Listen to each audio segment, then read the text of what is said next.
Herkese merhaba, dejadme que os hable hoy de mitología con una leyenda que es muy especial para los turcos.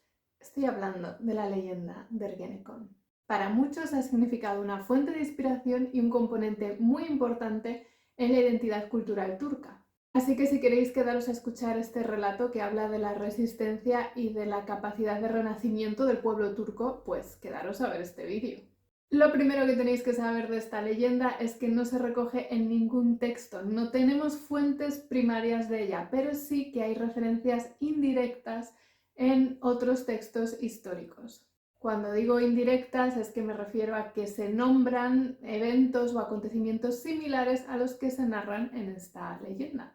Por ejemplo, los que recogió el historiador persa Rashid al-Din en su compendio de crónicas. Y de hecho es precisamente ahí donde se considera que se menciona la leyenda por primera vez, aunque no se utiliza en ningún momento el nombre de Ergenekon.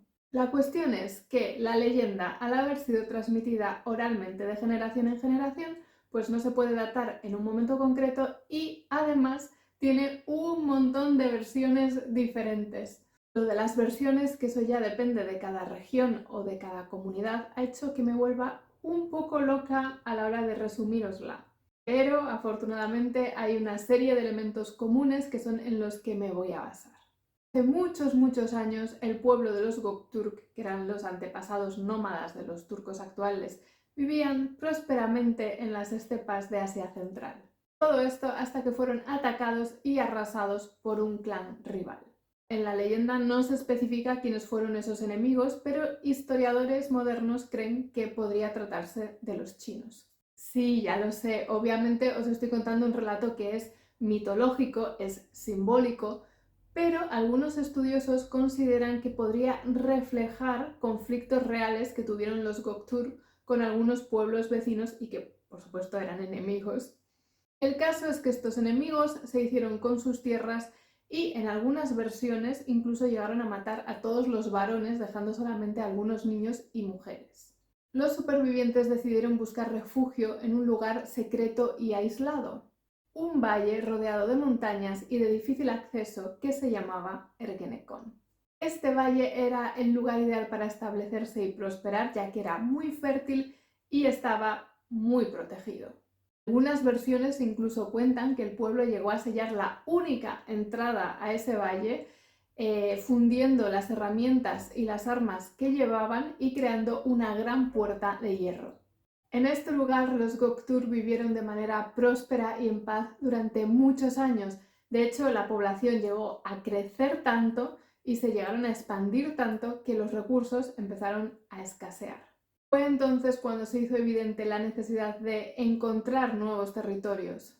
Había llegado el momento de salir de nuevo al mundo exterior. Sin embargo, se encontraban atrapados dentro del valle, no sabían cómo salir. Y en este punto es donde empiezan las versiones diferentes de cómo llegaron a escapar de Ergenekon. En algunas versiones se habla de un líder turco que se llama Kürşat, pero el nombre puede variar según también las versiones, que tiene un sueño revelador. Lo que tienen que hacer es cavar un túnel en la montaña que les permita salir de allí. El proceso les lleva muchos años, pero el pueblo trabaja unido y finalmente lo consiguen. Esto simboliza la liberación, pero también la superación de dificultades trabajando todos unidos. En otras versiones, El Salvador es un herrero que propone derretir las rocas de la montaña hasta que formen un pasadizo y la gente pueda salir de ahí. La gente del pueblo le empieza a traer carbón y otros materiales para que el herrero haga una gran hoguera, un gran fuego, que acaba derritiendo, debilitando la pared de la montaña, que acaba por caer y se forma un pasadizo por el que la gente puede atravesar. Por cierto, en las versiones donde hicieron una puerta de hierro sellando el valle, pues lo que hacen es fundir esa puerta de hierro con la hoguera. Incluso he llegado a leer en otras versiones que quien les mostró el camino de salida al pueblo de los Gökturk de Ergenekon fue una loba gris, a veces es una cierva y otras veces es un caballo negro. Lo importante es que consiguen salir de Ergenekon y el pueblo empieza a dispersarse en todas las direcciones, conquistan nuevos territorios, establecen nuevos asentamientos. Como podéis imaginar, este momento es crucial en la mitología turca porque simboliza, representa el renacer, el resurgir de un pueblo que estaba totalmente derrotado y semi-desaparecido. Hasta aquí la leyenda, este relato mitológico que quizá os estéis preguntando si podría tener alguna base de realidad. Bueno, no sería descabellado pensar que pudiera estar basado en algún hecho histórico real. Podría tratarse de un periodo de migración o de aislamiento que un grupo concreto se viera obligado a hacer en un lugar que les proporcionara pues, protección y refugio. Las luchas contra enemigos también pueden tener, como ya mencioné, su raíz histórica. Lo que sí sabemos es que el mito tiene un claro mensaje.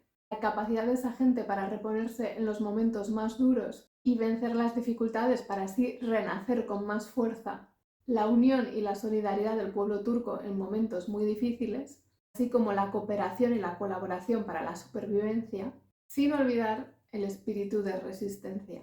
Pues hasta aquí el vídeo de hoy. Espero que os haya gustado y os recuerdo que no es la primera vez que os menciono a los Gökturk. De hecho, hay varios vídeos en mi canal sobre ellos que están apareciendo por aquí en pantalla. Así que os invito a que le echéis un vistazo si no los conocéis ya. Y yo me despido ya hasta un próximo vídeo en el que espero veros a todos y que no me falléis.